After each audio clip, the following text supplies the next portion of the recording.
Hey guys, it's Andrew from Loop Projects, your favourite builder. I'm back out at Narara. We're probably 2 or 3 weeks away from finishing, so I'm just gonna do a little bit of a walkthrough inside and have a chat to the boys and talk about some of the challenges we had on the project, and I'm gonna talk about all the wins we've had on this project too. So let's go check out this job site.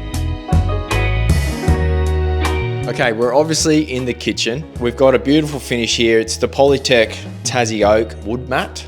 It's really nice details, again, designed by Pear Studio, installed by Vogue. But in here, we've actually got this Bora downdraft range hood, and it actually draws the air down and out the wall out there, down there through the slab. So it's actually a pretty cool system. I'd love to see that in action. So there's probably a couple of good reasons why they've chosen that downdraft range hood. And I guess, well, obviously they want to cook here, but they didn't want a big range hood right here, just right in front of everyone. So nice little downdraft, shoot it out of the way. No one even knows that it's there.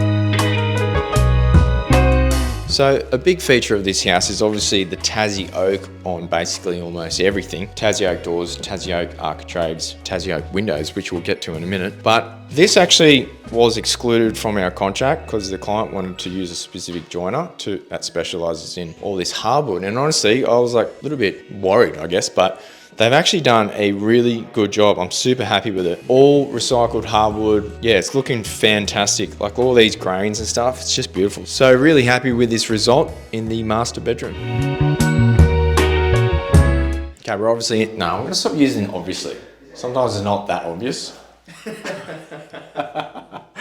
All right, we're in the bathroom. It's a bit funky in here. You got some grays, you got 2 different types of greens. Actually, however many types of greens on that wall. But you got the Tassie Oak shaving cabinet, which is actually pretty cool.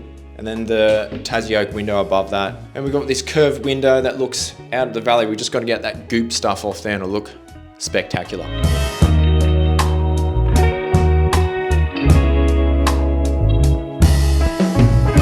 Okay, I think one of my favorite features of this house is actually the windows. And these windows are from Miglas, and I'm gonna say these are probably my favorite windows we've installed for a number of reasons. They look really good, they perform really well. They're not even Passive House certified, but we actually got a blower door test done and it was under 0.4. So a really good result for a non-certified Passive House set of windows. The other reason why I like these windows is because it's a hybrid, so it's an alley clad, so aluminium on the outside and then timber on the inside. And the fact that it's all Australian made, Australian sourced, so this timber is all Aussie, the aluminium is all Aussie, and it's all made in Australia. So pretty good result. Yeah, really happy with these windows. They look really cool. So we'll go around the outside and we'll check out what it looks like on the outside. Let's go check out these windows. Just needs a bit of a clean off, but yeah, you get it. So it's nice, beautiful aluminium on the outside for durability and the aesthetics on the inside in timber.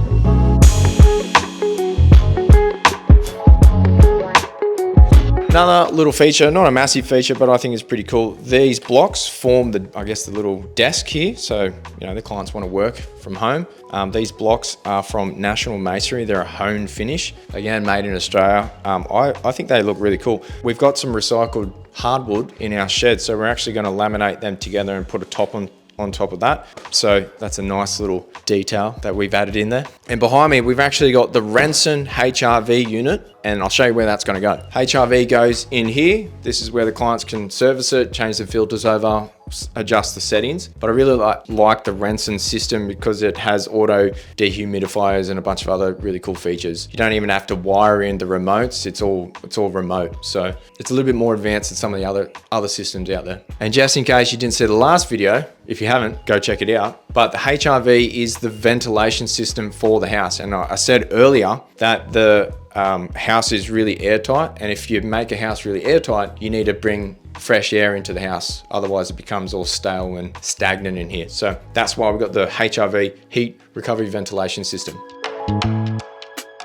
All right, we've got Luke and Chris here. Luke is the project manager on this job. He's been fantastic. And Chris has been the 4th year apprentice, nearly finished his apprenticeship, which we're really stoked about. So why don't we talk about some of the challenges on the site and some of the wins, I guess. So this job's been pretty good overall, but one of the biggest challenges was all the different cladding profiles. There's about 4 different cladding styles that went into this job. As you can see, the timber, this mini orb, which is 6 mil, and then we've got custom orb, which is 16 mil. So the timber is 20 mil. So we went for a flush finish with the windows.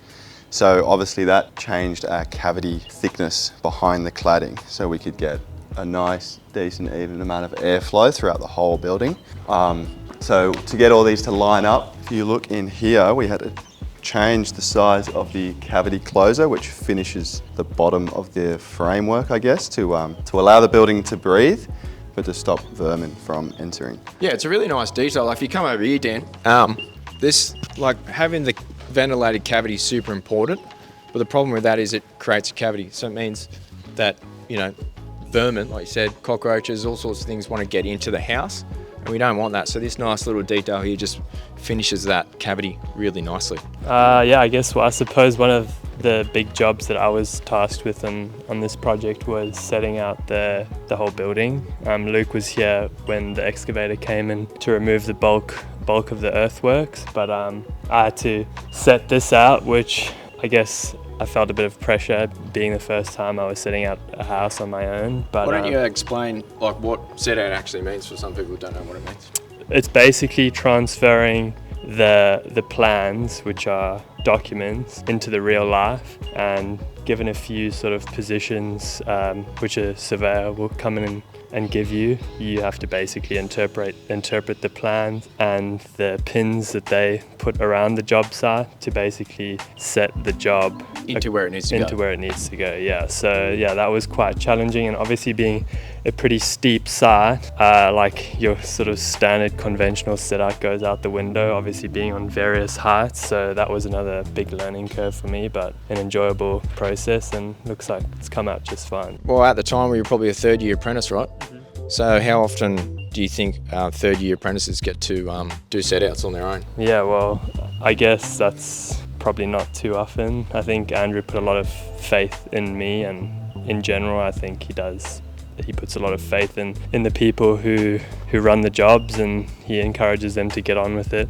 obviously with a bit of supervision and the odd check-up now and then. But yeah, something like that is really good for us because it puts us on the spot and encourages us to start figuring things out for ourselves. So yeah, that was good. Beautiful, love that. All right, the boys right now are sealing up the concrete slab, and it was a bit of an ad hoc job from a meeting we had on site with the clients last week. They were sort of concerned about, you know, even though we've sealed the joist, rain coming through here and staying in this slab. So we just suggested we seal up the slab, and that way it reduces any risk of sort of any staining, permanent stains on the concrete. So we're using the Avista product, we've etched it, and it should be sort of done by the end of today. All right, we're going to close this out at the front door. Didn't mention this, but this front door is actually recycled hardwood too. Boys have done a really good job of putting this all together, this nice little door hardware.